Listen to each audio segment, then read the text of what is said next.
बीडच्या खासगी कोचिंग क्लासेसमधील लैंगिक अत्याचार प्रकरणामध्ये आता एसआयटीची घोषणा झालेली आहे। आरोपी विजय पवारवरून धनंजय मुंडेंनी पवारांच्या राष्ट्रवादीचे आमदार संदीप क्षीरसागर यांच्यावर आरोप केलेत आणि त्यावरून आता मुंडे आणि क्षीरसागर यांच्यामध्ये शाब्दिक खडाजंगी झाली आहे। पाहूयात। या गुन्ह्यामध्ये पास्को असताना पोलिसांनी फक्त 3 दिवसाची पीसी मागितली। यातच सगळ्यात गोड बंगाल लक्षात आलं की कुठेतरी हे सगळं मॅनेज करायचं काम चालू आहे। ज्या क्षणी पीडितांनी या संदर्भातली तक्रार एसपीला केली त्याच दिवशी त्याचा गुन्हा दाखल झाला। तुमच्यासारखे 150 दिवस मी गायब नव्हतो झालो कुठं। बीडच्या खासगी कोचिंग क्लासमधील लैंगिक अत्याचार प्रकरणात अखेर मुख्यमंत्र्यांनी एसआयटी चौकशीची घोषणा केली आहे। पण या प्रकरणावरून पुन्हा धनंजय मुंडे आणि शरद पवारांच्या राष्ट्रवादीचे बीडचे आमदार संदीप क्षीरसागर आमने सामने आले आहेत।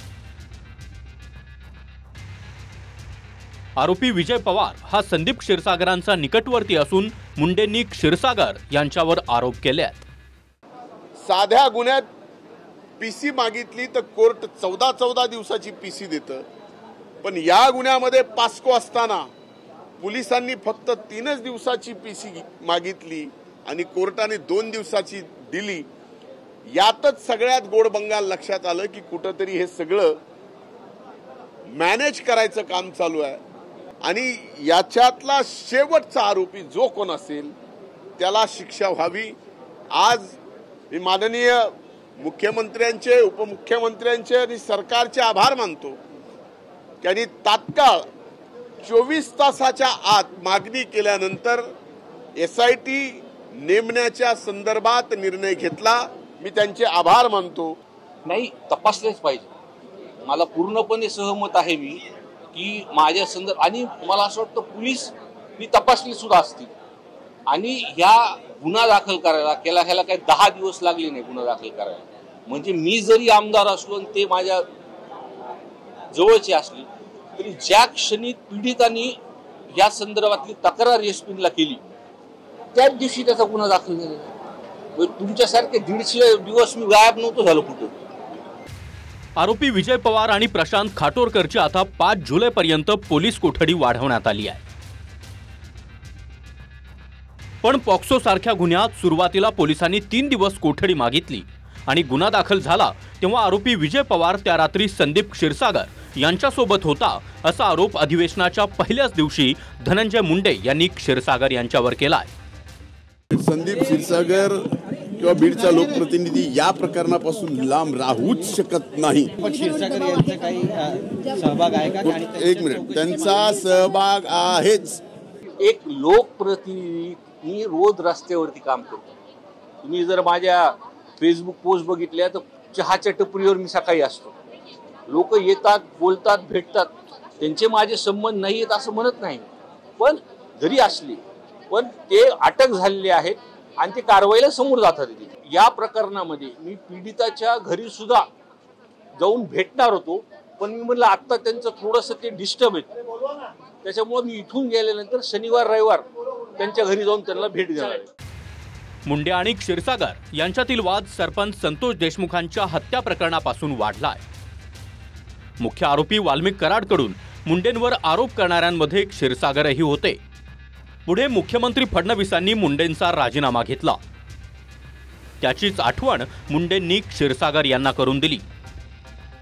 एक लक्षात घ्या, कदाचित आपल्याला माहित असेल मी 200 दिवसानंतर आज मीडियाशी बोलतोय, पब्लिक मध्ये बोलतोय। ज्या वेळेस माझ्यावर इलेक्ट्रॉनिक म्हणजे मीडियाचं ट्रायल चालू होतं, हालाकी त्या घटनेत माझा कुठेही कसाही संबंध नव्हता, ते बोलत होते, पण त्यांच्या कुणाच्याही विरोधात मी बोललो नाही। कारण सत्य काय हे मला माहिती आहे, सत्य बाहेर येईल, कारण आपल्या हातून असं कृत्य कधी घडणार नाही। मी कधीही कुणावर बदनाम करण्यासाठी आरोप केलेले नाहीत। टार्गेट केलं 100% मसवाजोगच्या प्रकरणामध्ये जे काही मुंडे साहेब बोलले की 150 दिवस त्यांना बाहेर राहावं लागलं किंवा त्यांना जे दुःख आहे त्यांचं मंत्रीपद गेल्याचं, त्यांना त्या प्रकरणाबद्दल ते वाईट त्यांना ते वाटत नाही, त्यांना दुःख फक्त मंत्रीपद गेल्यामुळे आहे। आणि या प्रकरणात सुद्धा ते सत्तेमध्ये आहेत आणि त्यांनी त्यांच्या नेत्यावरती विश्वास ठेवला पाहिजे. विधानसभेत राष्ट्रवादीचे आमदार चेतन तुपे यांनी एसआयटीद्वारे चौकशीची मागणी केली आणि मुख्यमंत्री देवेंद्र फडणवीसांनी महिला IPS अधिकाऱ्यांच्या अध्यक्षतेत चौकशीची घोषणा केली आहे. या प्रकरणाची सखोल अशी चौकशी आपण करणार का? याच्यावरती SIT नेमली जाईल का? दोघांच्या मागे, आरोपींच्या मागे कुणाचा वरदहस्त आहे? राजकीय वरदहस्त आहे.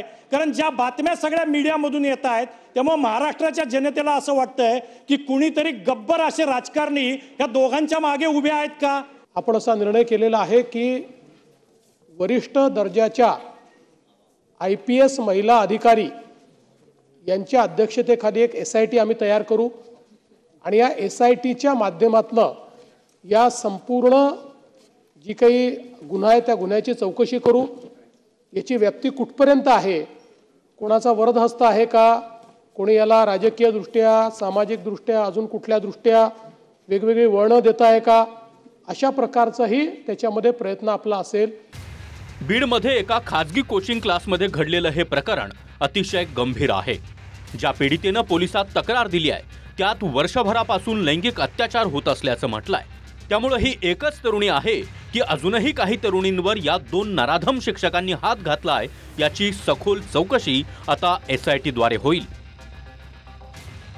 बेडहून अशोक काळकुटेसह अक्षय मंकानी, TV9 मराठी, मुंबई.